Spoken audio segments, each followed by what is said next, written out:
Okay. Yamra and some so never had the Black Stars of Ghana game no and so emu yamra game about so no yamra me ho analysis no bibia but great news about to see and say Nana Odro Safo ne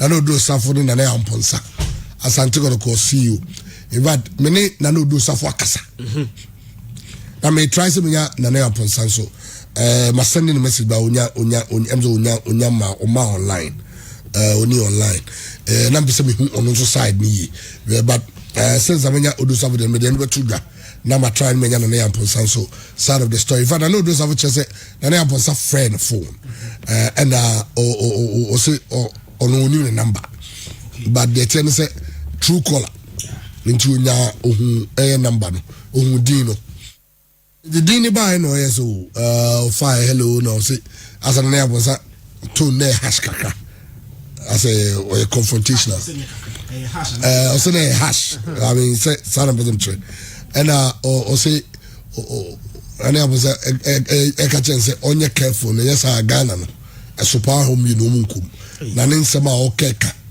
no watini nyina na ono na o say na Odosafo say na ne Amponsa ka chensa enti o say no obusa say den why and also no a be threaten and I say enye threat e futu and o dey man na onye careful ti enzo Odosafo so obi afro phone now yes ano on the person say one say now what right do you have so from me ano pay na so from phone now the opportunity to say hona west na buy na bad say we atim di bo ane kwase nyina o person kire say na ebi ewum o say eno achi na o drop phone no o san frɛ na Amponsa bisa on kan de waye enche no wo say no so sa atim di sa na nti na me try say me na Amponsa no bisa no nsɛm say di sitie but my contact here Asante Kotoko communications department ebisa about view what they are going to do and according to the communications manager or say Nana Amponsa Ket A delete direct no matter they will take it from there but enone and some so far said ye esi aba and so I don't know well Nancy na Black Queens for omo sika and then me adom ye dom sika mom now was the case kanano they say black maidens the princesses want to come almost last Monday almost co-minister say on form de mom ya catch almost omonko omomra ene anachna de umbia almost ensabeka sa ensem nyina de ho nsem be baba dansa na no yenhwe minim se start amononi kakra bi o na ya bafia because ya she Germany 6 e ade intensity ya she Germany 6 intensity insigrancy nti eleze de ho no Christian yeah Germany game ni de emra na omuhia just a draw to qualify and then omusan ka drum ko G6 no me since I started say midi football achi me nkai me hu bi da say Germany boy game na ye wi no ya she Germany by 6-0 and then me buy chamu na me hwe when was the last time wa Germany national team ebo a competitive game no concede 5 or more goals chamu me nyaso say okra be kai bi the last time was 1931 amone omankasa neighbors Austria and a boy game Austria Germany 6 since 1931 may have not seen any record that indicates say Germany a game you know near by 6-0 Machamo there's a broader picture since Joachim Low edgy World Cup Germany in 2014 after Sir exploit in Brazil 2014 the German national team seems to be descending team in a bafom Chamo onim say omoba Euro 26 omoji World Cup 2014 Euro 2016 omo semi-finals in fact the following 2 years World Cup 2018 as defending champions of the World Cup Germany ever World Cup in 2018 chamo a group stage and a Germany free group stage as defending champion na bin see that say Germany ever World Cup na offering at the group stage but even as the defending champion Germany by World Cup na group stage move free and UEFA for the UEFA Nations League by chamo only said the first edition Germany were relegated in fact now say UEFA air reforms emu group no ebe 4 asana Germany eka group no. It is since Omoji World Cup no German national team nankasa seems to be coming down every year. But there be a clear say sometimes time and the best judge who take a decision biana whether the decision was right or wrong no it's only posterity that will judge us. Chamo onum say German 4G World Cup new year no. I'm afraid say some kick out certain players. Apart from Tony Cruz, any Manonia and some few players are omo trying chamo Thomas Muller, Jerome Boateng, and Matthew Mills. Coach, emo move for national team no. But chamo Yankai say and I can say Thomas Muller only qualities enough to play for the German national team. Bayern Munich for edge treble last season. Thomas Muller was integral member of that treble winning side. No. Jerome Boateng was also a key member of Bayern Munich's team na edge treble last season. It was almost too early. Too early. Yeah, okay. Too early because even Matthew Mills for Chamo and not that bad. Benra, I think say 3 players in the park no so they will have made significant change in that game. And what did they see? Chamo, when say Bayern Munich, German national team, they still had quality because Manon Niklas Süle, Leon Goretzka, Serge Gnabry, all of them 4 players, and then I can't get a Bayern Munich team in one. Omoji treble last season. So 4 players in Nano, started my Germany, Enra. But surprisingly, no Mulusu game by that margin. Chamo, Enra, they still have Timo Werner, Tony Cruz, and Gundogan. They also play for top size. Players in see a kind Enra no. Not that they had bad players, but I think certain position they needed the experience now. Chamo, for instance, Abrante Feno, Robin Koch. Robin Koch, I know no boss centre back. Robin Koch see a kind of Leeds United. I'm not sure, say pedigree wise, say Jerome Boateng a fitter. Ubetimia Piqué, Abrante Feno, Robin Koch ahead of Jerome Boateng. Bernard Robin Koch will see a kind of Leeds United and a boss centre back. Abrante Feno, Philip Mass, AC Academy PSV, and when he was playing. So why do you retire some of these players? It was too premature, and then the consequences. No, Jamu, yehu. Again, Jamu, Adebakwemu say coach Nankasa tactically has some decisions wrong. Jamu, Ade now bought a Gundogan or middle. No about Tony Cruz on the left, about Mensa on Finfin, Gundogan and Dan Finfin middle, and about Tony Cruz on the left side of the 3 players now. AC Academy. But attacking wise, may have never seen Serge Gnabry so lead the attack. And the 4-3 now Obono. Serge Gnabry and the ball as a center forward. And what did Timo Werner a ball on the left side of the attack. Some of these decisions, so you say a Udian writer, because you're a genius. But when I have some of these decisions, net backfire, then you have to come back and criticize why you made those decisions. Say, oh boy, game. Timo Werner was on the left. Not Serge Gnabry and the ball as a center forward. And Antimi Ankoyi. Mekai, on first game, on boy, it was Stuttgart. Bayern Munich, about 7 shots. By Germany, about 7 shots. Spain, about only 5 shots. But Chamo, Enra game in a boy. Only say, Adiba Kwa surprising man say, Bayern Munich are more even a single shot on target. Not even 1 shot on target. Germany, Spain bought 10. Bayern Munich, Spain bought 10. Spain bought 10 shots.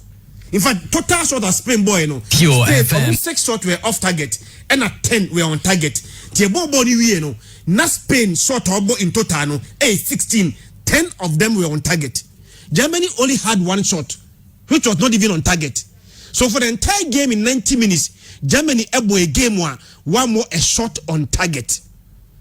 And when you lose a game by that margin, now boy a game, that's one team a shot on target.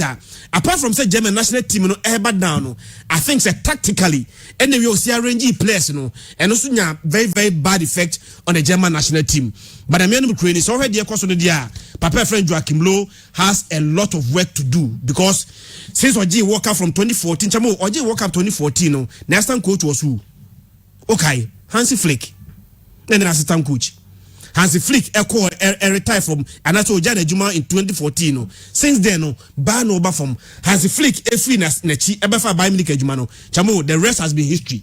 But free nechi eba na ono ne Joachim Low as assistant coach Omoji World Cup 2014. Since Hansi Flick Efi Joachim Low as an assistant coach, Chambo, the results has been disappointing, and they need a lot of work to do. Okay, Only say in 2020, Nigeria winning game.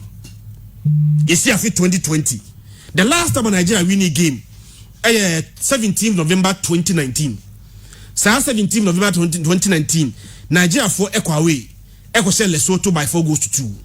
Chamo, you see 2020. Omutifio Jera Besom 1-0. Omukwawe, Tunisia Tunisia 1-1.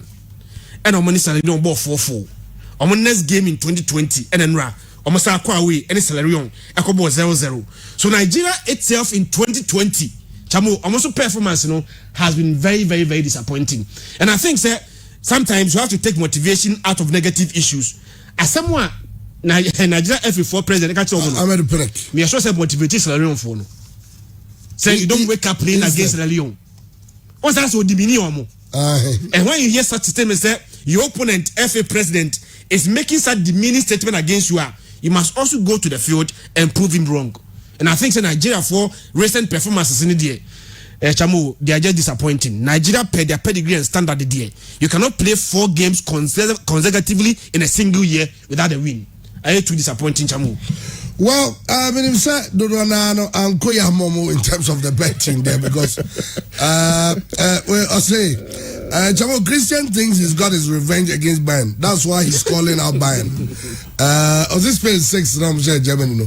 Why do I say Barcelona? Bayern for. Okay. I think the Germans have major problems in their lateral defensive positions. Absolutely. And they also lack a presence in the box.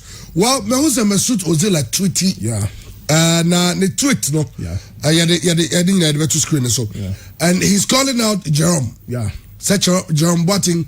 I'll say time to take Jerome Boateng back. Yeah. Into the national team. Absolutely. Because say Jerome presence at the back, at the time, Joachim Low, VSO, Oyi Hummels, Jerome, and Thomas Muller, every national team, now uniform. No, for example, Muller say no Hansi Flicker, not just any form number for even Jerome Grant still not there are doubts about say he's gone past his good and all of that. Oh, we not to cut you, Enra. One a boss center back, Nicolas Sule and Robin Koch. Yeah, Robin Koch. Nicolas Sule in Bayern Munich. Obobobia. Yes, Jerome Boateng. Yeah, but the point and he said, or drop your no uniform. Now, all can say, I'm not time or take a decision, no uniform. But I say, any also Mobaba. Yeah, so it brings into Joaquin Lobesa Konechiana. Also, because your transitioner, for example, the Black Stars of Ghana, your new players or more team, or Maba. But mean drop it wakasun, drop it boy, and drop it the day, and drop it a free aqua. Now, because team for all of it, a brand new team. To place this results in proper context, it's like Ghana versus Nigeria. Ghana and Nigeria, Ghana, Kensia, yen to me, and Simwadabraka. It's an international game. Germany this whole year, 2020, about 8 games. Omu lusu bakukra. Omuni take it 3-3. Omuni Switzerland, Omu shomu home and away. Omu ball various. In fact, 4 draws, 3 wins, and a big loss, 6-0 against Spain. When you needed just a draw. And everyone said the best player on the night was the goalkeeper Mano Noya. I'll concede 6 goals. No, Mano Noya and game where was 8 and 9. Mano Noya na Mukrano on concede 6 goals. That the highest was conceded 5. Even that scoreline, it was 5-2 against Dortmund.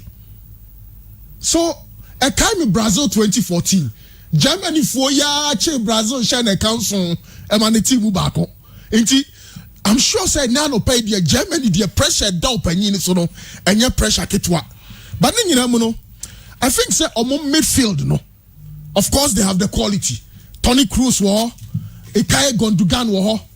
But for Rodri, Sergio Canales, later of course Sergio Canales Prantem, until I was a Fabian Ruiz Bem, and your Brandt friend Koke to dominate that midfield. Interestingly enough, o check Germany bench on now. Imranti and Kobe to me more bem abe make changes now. Mahmoud Dawood of Dortmund, Emery, and a Neuhaus. Check Spain for bench, Marcos Llorente, Mikel Merino, Fabian Ruiz. When we are players, I think that they are proven and tested players. They could have made so much of a difference for the Spaniards. But Philip Max, your ball left back in the day. Osha senya Spanish ni yusu ni area hona. Omo left, omo laterals no. I perfectly, of course, even for Ferran Torres goal no. Matias Ginter, even the first goal from Alvaro Morata. 2 set pieces. Germany, 2 set pieces, corner kicks. Now Germany are conceding 2 goals. And yet the usual Sergio Ramos, Alvaro Morata, and Rodri. And the Shisha goals no, from those corner kicks. And there one is anytime a Germany be concede goal no. Now German attitude cry and him say they respond. But they both say Obiad Nitia reform, Obiabemwabu. No, this is not Germany. And I was thinking, they could have given themselves a better response. I think they lack that leadership. Say, player B1, team Nimu, maybe a Thomas Muller. Oh, first half 3-0. Ubenya player B, Obesham ranting crying to tell them that, look, we need to react because we've got to, defend the national colors.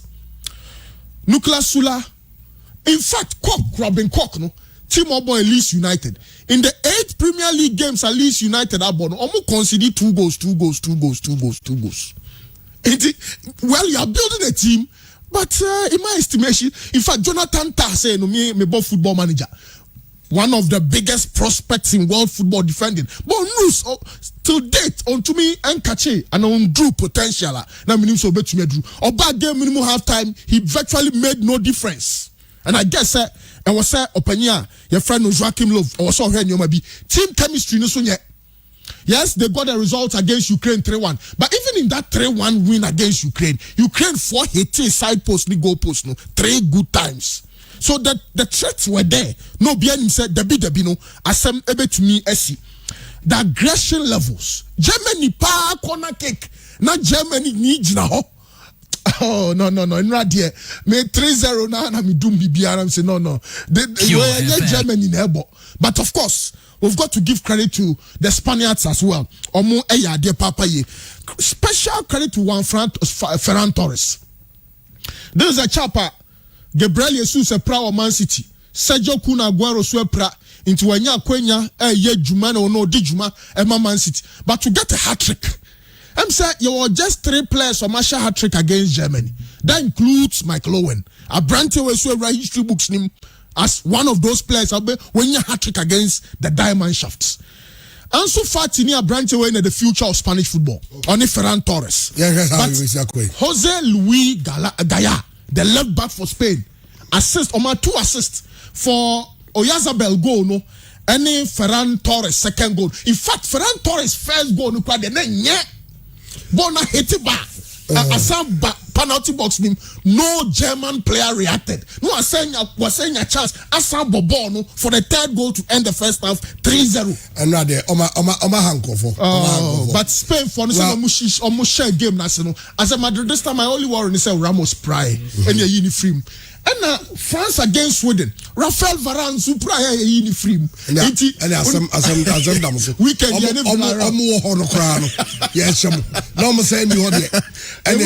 Villarreal. Now Wednesday any Inter Milan. I was San Siro. Villarreal win. Oh, let's see. Double chance. Win or draw for Villarreal. Ato. But credit to Luis Enrique. Also, you trap Barcelona, Real Madrid dominance. To be very frank, he took a very good decision in playing Alvaro Morata. Yamra, Obi. Okay. Now, they say, CAF, you referee somebody the CAF Champions League and CAF Confederations Cup. Malian officials, led by Gassou Kone, okay. On Ebedi Asante Kone, Noir de Bull showdown. And let's not forget, game was Sunday winner or Treble. Wow. Sunday we Chelsea winner was all more sharp to yes. After Becum Chelsea, Kotoko Elko Mauritania. Inti Edoni said this is COVID inti. Whatever. Also me Minister Mani Obama Katie Bononere.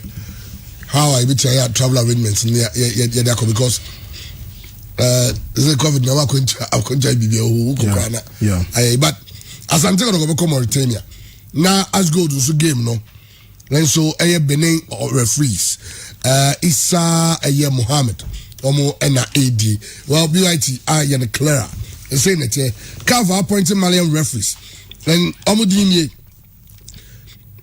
The first leg tie is scheduled for the 27th. Obi 27th, the next is mono a you may date. 27th is Friday. That's supposed to be that on a Friday. If you got a go Sunday become Chelsea game New Year.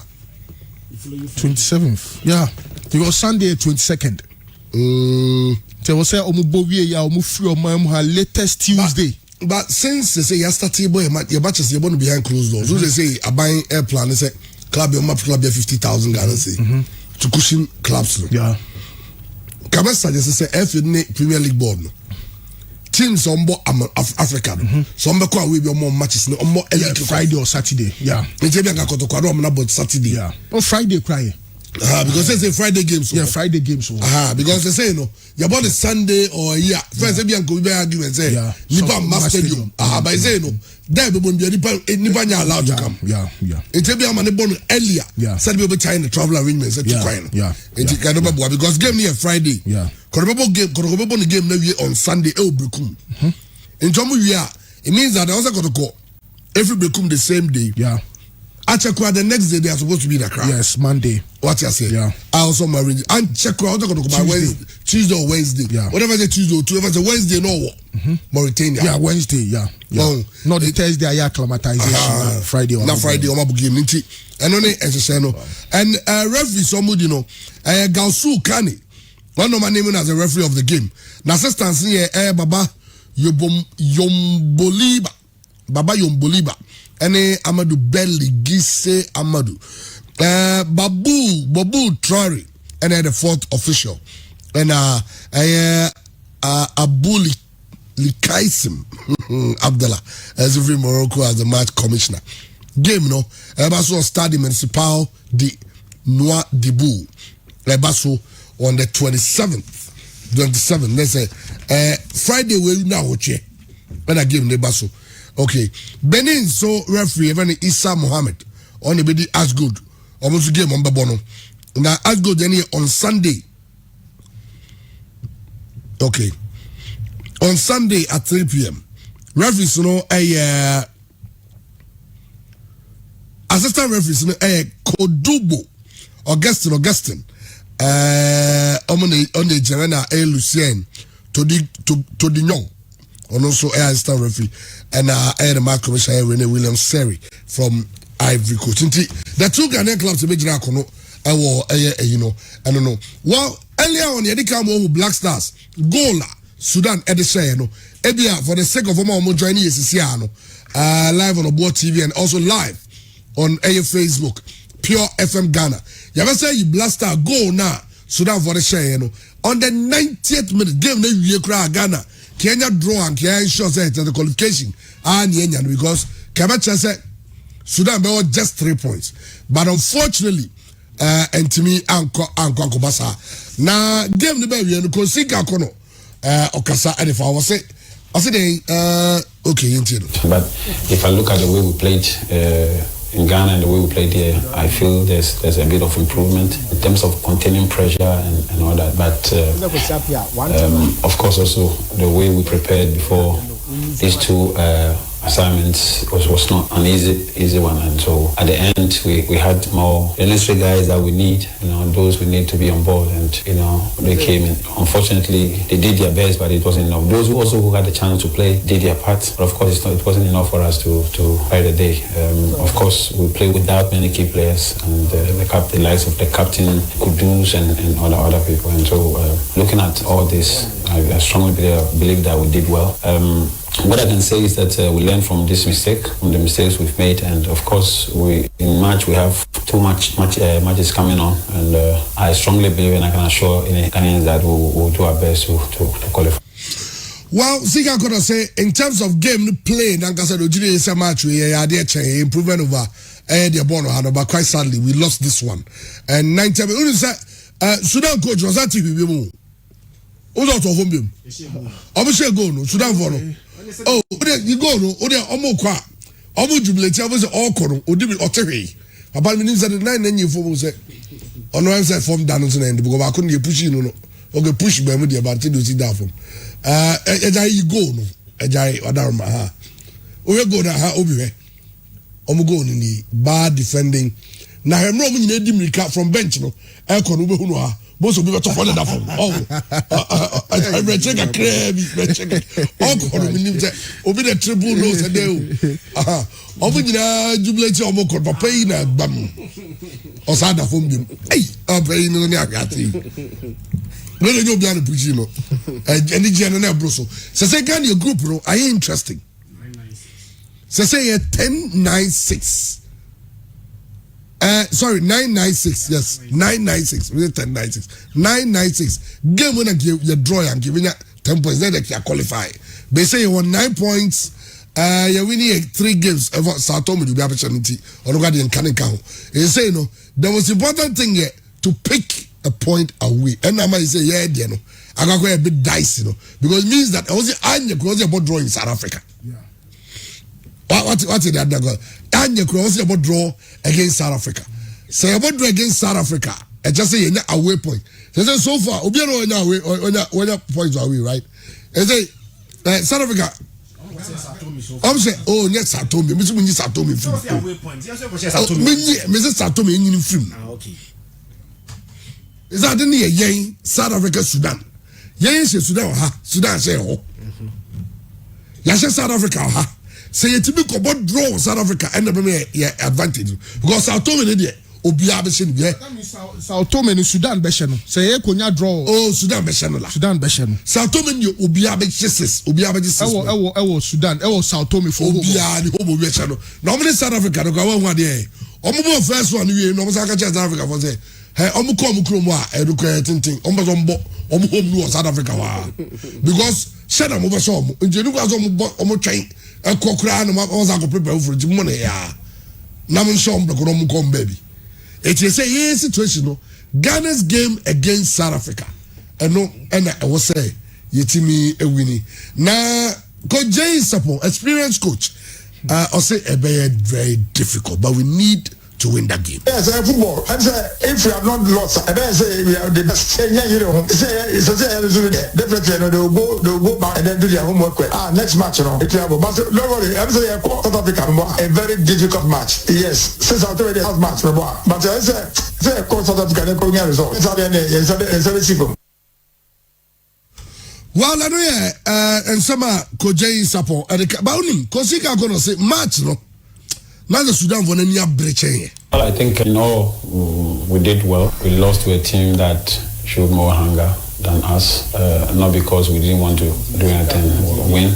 Of course, we wanted to win. It is difficult because it's African pride. You know, when you get to the AFCON, it's something different. It's just like a European competition or a European Cup and all that. And so this is ours. So everybody wants to get there, and therefore it's meant that you have to prepare well. You have to do all you can to qualify, and that is what Sudan did today. They are out. If you look at the table, they were out. Should they lose today, they would have been out. Now it's open, and so they never give up, and that is the spirit the African things have. And well, I know, yeah, and some Obi Utie or say Sudan for any breach. Yeah. They needed it. No more here results. No. I'm saying Ghana for boys from Bobom. Just say that's in bought 2006. And I'm in Tapuku, Abia or the Abba Mekama, but Christian earlier Joseph came to New Jersey. I say tell Christian that Bayern coach was doing all the job for Germany. Yeah. National team has a flag. Who's another assistant? And since he left, Brian Joaquin Okay. All right, I don't know. Yababa share. Yababa ayi some so do safoni ayi no. Yetia yi menya audio no. But sadly nye all that clear. Inti ana eti for edia chair. Me personally friend sometime. Then me yes me on do me na yenya na yeti for so intimi. And this is it. Me post to Facebook. Na Facebook so de enya brekum Chelsea de enya kotokodia enya media eye obia dia at a place. And me won say on na yere ni ba and officials Amushan Airport. Until I was surprised. Me surprised now that me yen say. Me say me munedi wo kotoko 28 to 29 man list now. You know my 10 years. So I thought everything I've been done. But me won't play no just the first time I over Ghana. So I was curious. And in business I said, my player way, how was he registered? And no I'm no man cash and can be. No, there's 10:30 no. I mean a company be about sponsorship be at the Sunday match no. And me now sponsor me na call no buy. Now no my minimum no one who say it dey free. It's a friend and officer say at the same say I say also I'm so as the yellow as I thought to say be for some time, you know, my friend and so I'm send no message. We try to get in touch. Let me send a message to a friend. One friend, because I message them saying Nancy Benny. My chance here. I'm starting to so a month for someone with son as we dream of Ghana. Let me tell you, Ghana. I mean, no mean, Yinko. Now, let me say, I let you run upon what threatening me. I'm also on threatening me. I said, you can't tell me, you cannot talk to me like Minabala. 7777. You're shopping in engine. Anka, Minia, Udrunya, who's Kabala. If you are making a catch, what do you make it 7777? Me is to every 2 years, 20 years. I took me a bit. I don't care. I over here no catty. Catty are limited. I'm some friend from you. But all crimes are not on mine. If I'm going to jump BBC, radio, TV, so I may walk on. And I walk catty and my friend back. My friend back and off. I can be said, tell my year. My friend back and off fire catch and say, I'm a friend from Supio. And I'm here and say, my D. And to report to my Frank Nelson in the Bannon. My report to my every president. And I must report to my executive council members. So this is what you have done. But the next one is a threat on my life. And said, I'm reporting to the police. Well, where the course so go to chance sometime we'll touch upon a yen and do Safunya and pay on your FM. And in your more me Sakabi Asamabano. I don't know, Obi, so what well now me try say coming now because definitely so Obi Bodi ne Sadi here and I can try something on there no busano and somebody but sadly me my sending messages or be all right but me didn't get it through to him. Well, I don't know. Quite unfortunate. I mean, whichever way, the nuclear woman and nuclear nimnesadi but quite unfortunate. BBC and so Akoso. Well, Accra Football Board of Directors have reached an agreement with Leslie Kuku Battels to take charge of the club's top position as replacement for Frederick Moore, according to reports. This year, they've been so Eddie sending me, and so I don't know. And I say, and some about no. Yeah, Frederick Moore and I'm say, I'm say on shed. Yeah, what's a way there? Be a poem there. I saw on time management basically. One when there's a fitness no or they know. That's why we are rigorous more now. Guys, as to be moving up and down this sudden. On your fit basically. You say on your fit or the but or your kakra. That's where the suspicion is. But this story, there's a bit of credibility to it because there were reports possibly even next year no enyadia or no beto aso aye adwuma no. In the meantime no Alhaji Akambi and former deputy communications minister Vincent Suodotei and the day-to-day administration of the club in the absence of Mr. Frederick Moore.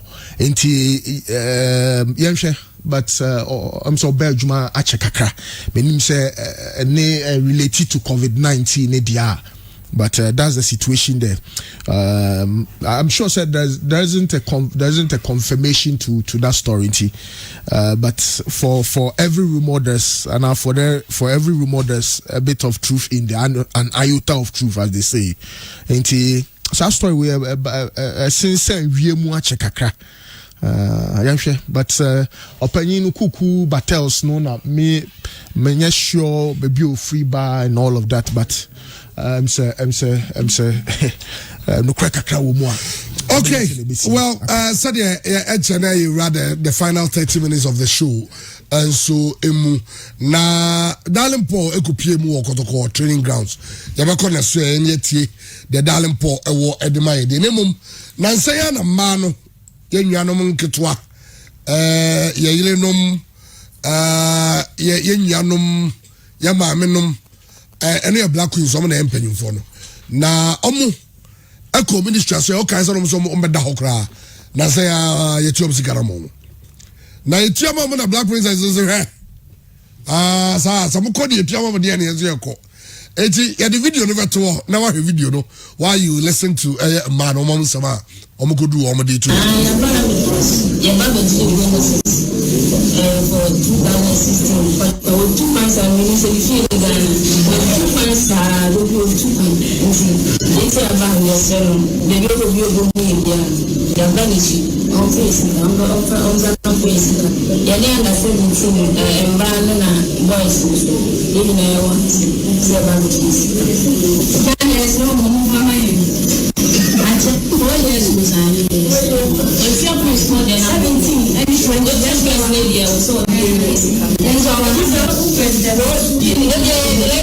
director about me director about when you go say no do akuma tranga on be get to one because Saturday was a Friday you buy the minister no after na ne kasa oni yanka say you yes I say no yes minister be go dia ya ken.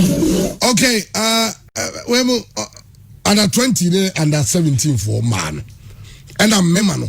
Now memano na gasa we jama man na gasa. Na oti lady na so ga. Also the beyond by minister to kai. Omo nim say ni vie ni Ghana. Because the beyond by the minister to kai. Eti I know you almost about over there to Japan. Almost some jom sika. Ha dwe say wakosom man na o sika akokam na no so be di akire na omo tua Black Queens there no mo refi say kan bi so da ho jise nkwala ne samba ministry obeye dede oh ya na nyoma bi o wa Nancy, because can we a life changing money? Absolutely, pay them and let them go. Sir, Omo be $10,000. Oh, that's close to 60,000 Ghana cedi. But one division of 60,000. Minister and the deputy, Busumi Bia, or Mupenkam. Or two coin and paid you over na accountant. I am an atoll. Why don't you pay them? Yes, but Saturday when so Ghana has also working here deviating from this thing. Every phone, there's every phone. Okay, some national team. Now that's the way to be national team. A bandit Ghana, their bat. A FN, they have to be. Because when they're running football, but it's your responsibility. FN sponsorship enough to cater for some of these. I know that's 17 years, so man $3,000, $4,000. But no matter. Muji tu zo munje 17 for ogo de enko Darling Paul na emra ba mi nim baby awo sisi a baby awo bia obese utu nan efri baby awo eko baby o say ade ba ko okuma pa mehu ene say ride we na ban o say yes why ride na be fa driver for ni bi seven predators no mu nyina ebi aso on be catch or rubber ho o why ride na why ya am cars on be fa no asan from na owen ehina o kan o kwen se unim o he baby a on be so obeko o ka se me kwa house ene o de me mu e chi ntia na cancel uni se o cancel na e charge o no amo aye sa 5 cedi na o sika kam di 5 cedi go bia ka de fa ka no o me ato na de tie ne se ba ku bia ba eno no se o ye ride na driver name from Busau say wo kwan because up ne so no akire baby awoko akire baby awo no aba be fa ka na be si ofie animu apeke o de what treachery driver bi o kwa komo kwa say de obebon komo obu on so be sa station bi na o pese oti no aka so pese mi tie PFM no de ato am no de uko no de akosi odu sia no aka so mpacho hwade ne so e ka o die nie te na no ene ne foforo ai say aba ene obi efa na say me ka ko watching be say na o say me faka kokrum me ye ya na be see me watching be na nim na fine we go do say do tin ka say hey na me say Ghana ha o na go change sky no say erade jime me onim say Ghana ha kwa say bisa sawa na the chance sa up no you run swift wheels on the swift ya de entam what you say enuti edi no kra na adwumako no ese so person over car ko ba bia wasum bejo ena no so security won because se kire bi uja wade wo ma enya fe na ko radio station akwa announcement o the bakono no driver no oje hupe o data no bibia on the phone na yin so o number wo so o tiri flo ka so mpacho wo jade wa ha se won so uja do wo ma because won so wo bibia wo phone so no o tiri frɛ no guys oh me jam iPad ana me laptop ana me phone wo ka ni eti me sraw fabrem o ga so fa me odi bibia wo your experience na say me free time eba Sunday and me see Araga Junction me jam me car wo Abrepo Junction na me fa dropping from Araga Junction to Abrepo na me fa taxi driver be beje me bag me say so beje me 50 cedis na me free time eba beje me say the chance obo me say we green fresh free time eba kwa beje say fresh 50 cedis fresh one am me phone am years 2 years chamu 14 cedis wow difference this one 14 cedis from emu wapanzo na 14 cedis what beje me 50 well for any kind no enti ko Google Play Store and I say Apple Store App Store na download the Swift Wheels app no o ye driver ni na person so be affiliate driver and no one so kwa no download the affiliate no enso de anybody the number be tuja and the number tuja san akodalen po o ye driver na person do car o be affiliate driver am Swift user number na say about your number no 0322 498263 Bobiem 0322 498263 eno any number mami you know back on okay back on 0244 MTN 0244 04 30 0244 04 30 02 and Swift use no na obi unipa adokojachi darling Paul international darling Paul yes fiente darling Paul bibi abako Chama, nyamia to bibi aboko. Na now ko ese Fabio Gama. Chama ya to kitu and Fabio Gama si from Paiwo eye Kotoko training complex where Dakojachi na nya sem kitu akra.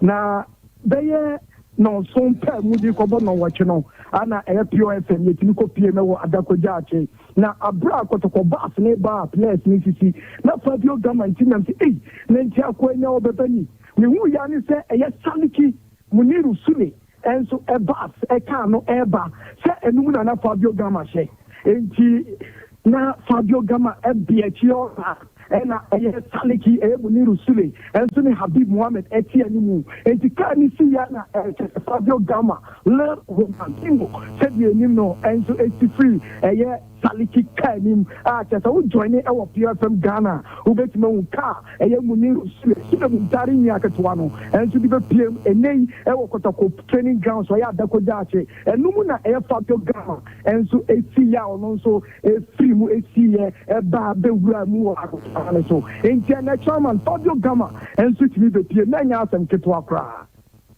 na me assure say fans about manage no come ade fans ne buy no o mani jina me who can yes onu na ti akire ono enti yeah ma me de Spanish club como estás amigo and I say hey extra bien and I'm say quite well take account ko Brazil, Omuka Portuguese, Yes. and Portuguese, Italian, and also Spanish. I've been by yes.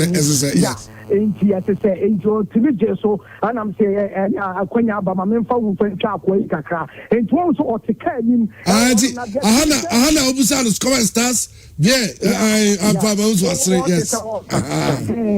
And Tiano, Fabio Gama, Lango, Nadino, and now some get to Kotoko France, no, Kakano with the PM, and what the Kodachi, no, when it G, Papa, because technique, Fabio Gama, and Ewana, who join you Pure FM Ghana on Facebook, who don't say the real Fabio Gama, no, and to check your passes, and I know what Rabako cry. Nanya, and Ketana, Tim the PM, and so on, and I said to go training grounds, and I'm coach, I am Maxwell Kumedu, and so instructed in the Momo call, Park, no Kaka, now call Park. No kakra no be konwa kakra on be konwa kakra na se mu sem coach maso club after one match all rectify mistakes almost against Legend Wonders no after that mistakes no rectify no and I say almost check a boy just almost ball 7 aside na goalkeepers no Kwame Ban goalkeeper Danlad Ibrahim na Felix and team was Pure FM Ghana almost say edimu shebib yellow edimu so shebib red and a so and Shadebo Kra. Now, Felix, I'm 19, no, Muniru Suri, Emmanuel Ayake, and a go for the Siaman and Navigate and Kwame Poku, not Danlad Ibrahim. No, Fabio Gama or no answer Danlad Ibrahim team no or Shadebo Red, you know, and I will help Ibrahim Osman Ibrahim, Kwame Poku, Kwame, I don't think Pomina, and so see I can't my Fabio Gama team no, and I say, I am. Kwame Ban and Sutimia, Emmanuel Sarkodie, Emmanuel Jansi, Habib Muhammad, Samuel Frimpong, Martin Enchi, Anna Moro Ibrahim, Omusuna, and Suecia Academy, Kwame Betina, who share screen as well a Pure FM Ghana, who goes to Musha Yellow Bit Elho, not just a Fabio Gama, NC Park, and so now Shani touches in the contra, now supporters next in the brutal. Then someone be can say, hey, Fabio Gama, but or your training cacao, bet me adapt now adjusted to the system. And I said, the most of us, Shani touches, a bro shall go in the night as a fans, let's see Lucra. And now see a kind of pure from Tasso. Poster boy a kotoko and subet manam so Sebastian told me Jesus among for the day and subet makotobina think a woman say impo yako parka and among for the bichi aqua pemo ako pramano so aqua shama she said a baby or budget born and as a supporters no and so near okay now some katua kratama Mausa now almost Zobolo no wrong. Yeah, no, so below. Always say only man back or settle in very nice. Yes. I'm going to exchange contact. Me we are not Fabio Jimmy Sobolo. Like I say, we are two Sobolo in some say, Akwe or no Sobolo na no atafena no, or no Sobolo na no atafena. Ghana and Gasadi. Yes. Darling boy, you heard him, darling boy, you child, darling boy. And now also could be going to take between Fabio Gama, Zogata Viente, no Maca, amigo. ¿Cómo estás? Yes, no, Kakasano. Ghana, Gasa, Abrofo by Naka. Say a dear Nini and your Madia. It is good, Mekai. Was it in 2010 in South Africa? South Africa for because journalists on Mabagana Dano.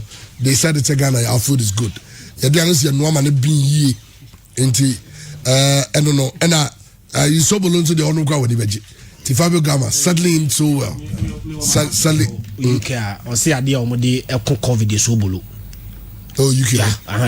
Yes, until the Biomonums until India. Ghana ni. Ghana ni. So below Brazil ni onum so bulu. That's Brazil Ghana for. Oh, some can say Oh, that's so below me will correct one be power. Me refi, you know. Oh, nice pa ginger won't find pa. Oh, say you know what how do a friend thing.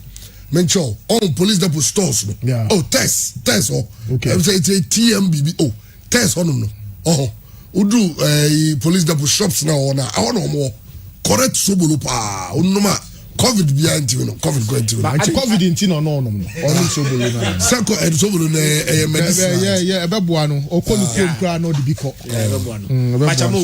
Okay, man, the Bible for the man, Yama supporters in Costa Stadium, but supporters here around training grounds.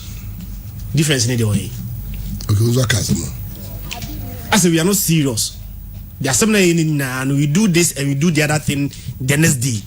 You see, Yama supporters in Costa Stadium because of COVID-19.